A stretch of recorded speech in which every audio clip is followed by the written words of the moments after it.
Bonjour à tous, on part aujourd'hui chez Antech avec la présentation d'un water cooling, le H600 Pro. Alors il est déjà disponible en boutique, on le trouve aux alentours de 55 à 60 euros. Il se propose de refroidir votre processeur avec un liquide. Ici il s'agit d'un système de water cooling dit IO, on a un circuit fermé et serti de telle manière que le produit, une fois déballé, il suffit simplement de le mettre en place dans son PC, il n'y a pas besoin de mise en service ou encore d'un entretien particulier. Donc présentation de ce water cooling Antech, il s'agit du H600 Pro.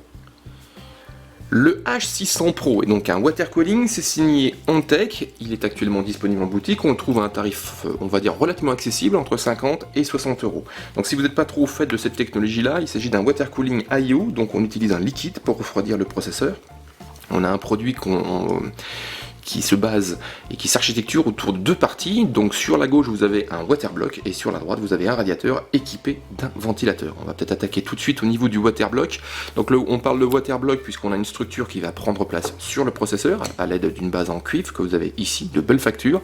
Et sur cette base en cuivre au-dessus on va retrouver une structure dite à micro-canaux qui permettra au liquide de circuler et d'emmagasiner la chaleur, et une pompe va permettre à ce liquide de circuler jusqu'au niveau du radiateur qui lui va assurer le refroidissement, donc il va assurer la baisse de température.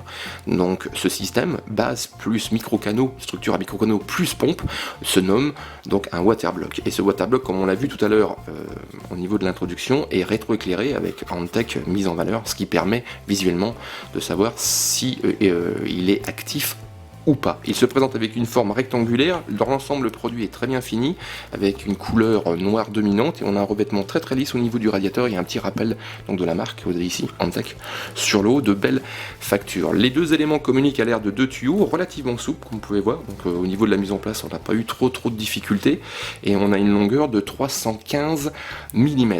On va attaquer le radiateur, ici on parle d'une solution en 120 mm, ça correspond pas du tout à la taille du radiateur, mais à l'utilisation d'un ventilateur de 120 mm, le radiateur de son côté, donc lui se présente avec une hauteur de 155 mm, une largeur de 120 mm et une épaisseur de 27 mm, à laquelle il faudra rajouter également l'épaisseur du ventilateur.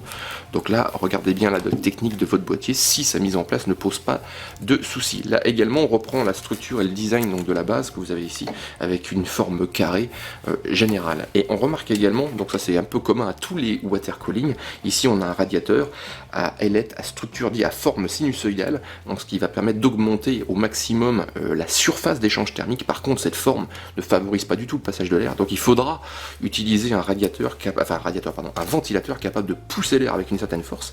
Et ici, sur cette donnée, on appelle ça la pression statique, donc ça, en fait, ça représente la force avec laquelle l'air est poussé. La valeur annoncée par Antech est de 2,19 mm de H2O. Ce ventilateur de 120 mm est rétroéclairé. Comme on l'a vu, il utilise 7 pales en plastique transparent qui permettent un petit peu d'augmenter la pertinence du rétroéclairage. Il est également de type PWM, donc avec un connecteur 4 pins, et propose une vitesse comprise entre 600 et 2400 RPM selon les besoins.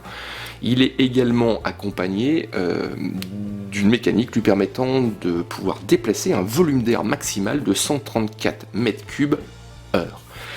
Cet ensemble, donc ce H600 Pro, s'adresse à pas mal de sockets, puisqu'on va retrouver une compatibilité avec les sockets chez Intel 775, 1151, 1155, 1156, 1366 ou encore 2011. Tandis que si on part directement chez AMD, on va retrouver ici une compatibilité avec l'AM2, l'AM2+, l'AM3, l'AM3+, le FM1 et le FM2. On se propose donc de vous retrouver très prochainement sur Jimfo pour un test complet de cette solution. On regardera comme de coutume, plusieurs aspects qui vont nous permettre de juger, on va dire, des qualités de ce produit. On regardera bien sûr ses performances en refroidissement, on regardera également sa consommation électrique et ses nuisances sonores. Donc rendez-vous prochainement sur Jimfo pour un test complet de ce H600 Pro. Donc c'est un water cooling IO, c'est signé Antech et on le trouve en boutique actuellement entre 55 et 60 euros.